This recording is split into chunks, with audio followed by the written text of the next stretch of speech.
Dans cette vidéo, nous allons parler des initiatives dans BSC Designer Online. Je vous propose de commencer par une introduction rapide à l'idée d'initiative et à leur rôle dans la planification stratégique. Lorsque nous faisons de la planification stratégique, nous travaillons à différents niveaux d'abstraction. Nous commençons par des éléments généraux comme la mission, la vision, les thèmes stratégiques. Ensuite, nous passons à un niveau d'abstraction inférieur. Nous parlons des perspectives et des objectifs commerciaux spécifiques, comme dans ce cas, j'ai l'objectif commercial améliorer le service client. Ensuite, nous discutons de ce que nous entendons exactement par objectif commercial. Et pour répondre à cette question, nous utilisons des indicateurs. Nous définissons des indicateurs avancés qui nous aident à quantifier nos efforts, comme dans ce cas, j'ai l'indicateur de temps moyen de réponse. Et nous définissons également des indicateurs retardés qui nous aident à quantifier les résultats. Dans ce cas, nous allons utiliser l'indicateur satisfaction du client. Il s'agit de différents niveaux d'abstraction dans la planification stratégique. Nous savons quelle est la stratégie globale, nous connaissons les objectifs de l'entreprise et nous savons comment mesurer ces objectifs. Ce qui manque, c'est la réponse à la question: comment allons-nous atteindre exactement les objectifs spécifiés? Dans ce cas, comment allons-nous améliorer le service à la clientèle? Pour cartographier la réponse à cette question, nous pouvons utiliser les initiatives. Ces deux lignes avec les comptes de presse-papier sont les initiatives alignées à cet objectif. Dans cet exemple, pour améliorer le service client, nous allons développer un plan d'amélioration et mettre en place un support client omnicanal. Maintenant, nous allons discuter de quelques nuances concernant la gestion des initiatives dans BSC Designer Online. Pour accéder à la boîte de dialogue initiative, nous devons aller dans l'onglet KPI et cliquer sur le bouton Initiative, ou simplement utiliser le raccourci I de votre clavier. C'est une façon d'y arriver. Une autre façon est d'utiliser le bouton Initiative sur l'onglet Carte stratégique, ou de cliquer directement sur l'initiative alignée avec l'objectif. Voici donc la boîte de dialogue initiative.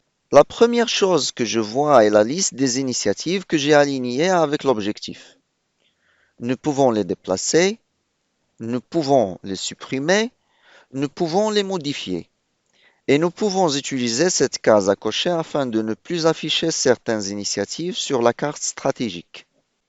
Lorsque nous ouvrons une initiative, nous avons quelques propriétés à l'intérieur: le nom de l'initiative, la description, la liste des documents alignés avec l'initiative.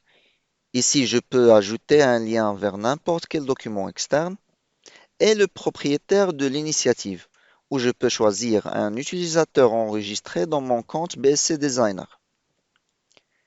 Les propriétés supplémentaires sur la droite nous aideront à mieux décrire l'initiative. La première chose que nous pouvons décider est le type d'initiative. Une initiative classique est une sorte de plan d'action qui décrit les choses sur lesquelles nous voulons travailler. Mais les plans d'action ne sont pas le seul moyen de rendre les objectifs plus spécifiques.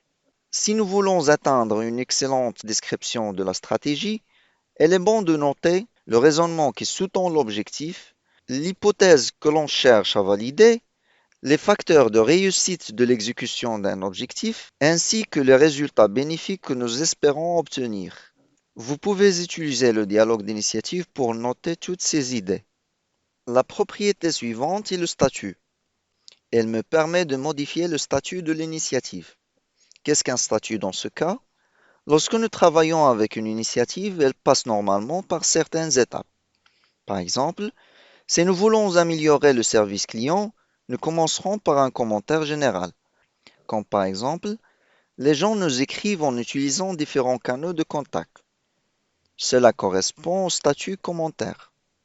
Ensuite, nous pouvons changer le statut en analyse. Par exemple, nous pourrions poser une question: avons-nous vraiment besoin d'assister les utilisateurs sur tous ces différents canaux de communication? Si la réponse à la question est affirmative, alors nous commencerons à travailler sur cette initiative. Et respectivement, nous changerons son statut en cours. Une fois l'initiative terminée, nous changerons son statut en en révision afin que le responsable puisse examiner les résultats. Enfin, nous pouvons passer au statut terminé. Ce flux de travail nous aide à suivre les initiatives, à savoir où nous en sommes en termes d'exécution de la stratégie. Si vous pensez avoir quelque chose de similaire dans votre organisation, vous pouvez aller dans l'onglet Paramètres Workflow à tout moment et personnaliser ces statuts en fonction de ce que vous utilisez dans votre organisation. Comment les statuts sont-ils utilisés en pratique? Par exemple, nous pouvons créer un rapport de plan d'action. Comme vous pouvez le voir, l'une des colonnes de ce rapport est le statut de l'initiative. Nous pouvons donc avoir un résumé de la façon dont notre stratégie est exécutée. Une autre chose que nous pouvons faire est de configurer des notifications pour certains changements de statut. Pour ce faire, je dois passer à l'onglet Alerte, créer une alerte et sélectionner l'option Alerte sur le changement de statut de l'initiative. Et si je choisis quel changement de statut doit déclencher cette alerte? Et si nous travaillons sur une initiative à long terme? Ce serait une bonne idée de suivre notre progression. Très probablement, vous avez déjà un indicateur sur votre tableau de bord qui montre cette progression. Avec la propriété KPI alignée, vous pouvez sélectionner cet indicateur. De cette façon, le logiciel sera en mesure de montrer l'avancement de l'initiative. Passons maintenant à l'examen des autres propriétés des initiatives. Ici, nous avons une ligne de temps avec la date de début et la date de fin de l'initiative. Je peux passer à l'onglet Tableau de bord où j'ai un diagramme temps. Sur ce diagramme, je vois les symboles plus. Si je passe la souris sur ces symboles, le nom de l'initiative concernée s'affiche. De cette façon, je sais que certaines des initiatives ont probablement contribué au changement que je vois sur le diagramme. Le groupe des propriétés suivants nous aide à définir les ressources liées à l'initiative. Le champ budget nous indique quel budget a été attribué à l'initiative. Nous pouvons choisir l'une des devises disponibles dans le compte depuis la liste des devises. Ces devises peuvent être personnalisées dans l'onglet Organisation des paramètres du compte.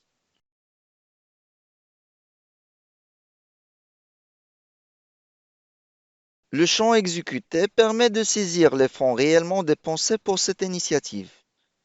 Dans le champ variance, le logiciel nous montre la différence entre le budget prévu et les dépenses réelles. Enfin, dans le champ durée, nous pouvons spécifier les ressources temporelles nécessaires pour terminer cette initiative. Comment pouvons-nous utiliser ces propriétés dans la pratique? Le logiciel connaît les budgets affectés aux initiatives et il connaît également le temps nécessaire. Avec ces informations, BSC Designer peut créer pour nous le rapport coût de la stratégie qui résumera tous ces détails et calculera le coût total pour exécuter la stratégie. Une question intéressante est de savoir ce que le logiciel fera lorsque nous aurons des initiatives définies avec différentes devises, puisque cela peut survenir par exemple lorsqu'une entreprise travaille sur différents marchés. Eh bien, le logiciel utilisera les taux de change et convertira les budgets de différentes devises en votre devise principale. C'est ce que je peux voir ici dans ce rapport. Enfin, lorsque nous travaillons activement avec les initiatives et les budgets, nous pouvons configurer l'onglet KPI en fonction de nos besoins en cliquant sur ce bouton.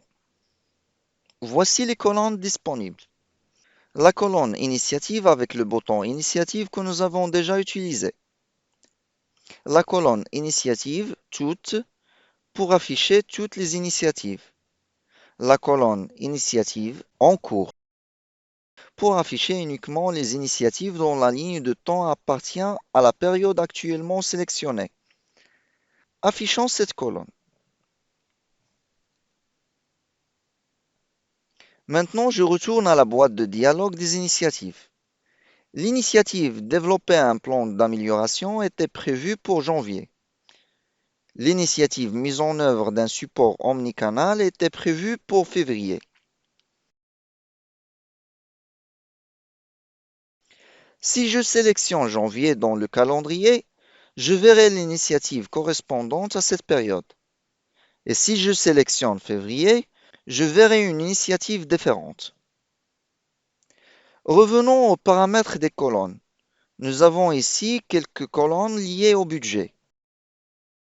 Nous avons ce que j'ai déjà montré auparavant: budget, exécuté et variance.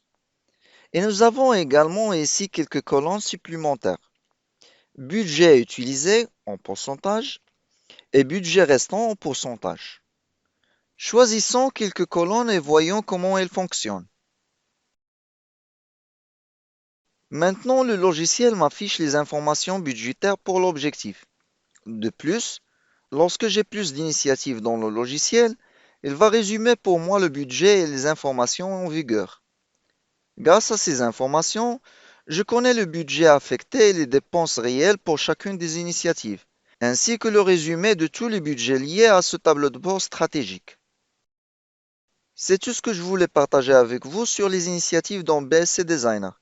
Comme vous pouvez le constater, les initiatives nous aident à présenter les plans d'action et d'autres détails importants dont notre équipe a besoin pour une exécution efficace de la stratégie. Je vous suggère de vous inscrire à un plan gratuit de BSC Designer et d'essayer ses fonctions. Comme toujours, notre équipe de support client se fera un plaisir de répondre à vos questions.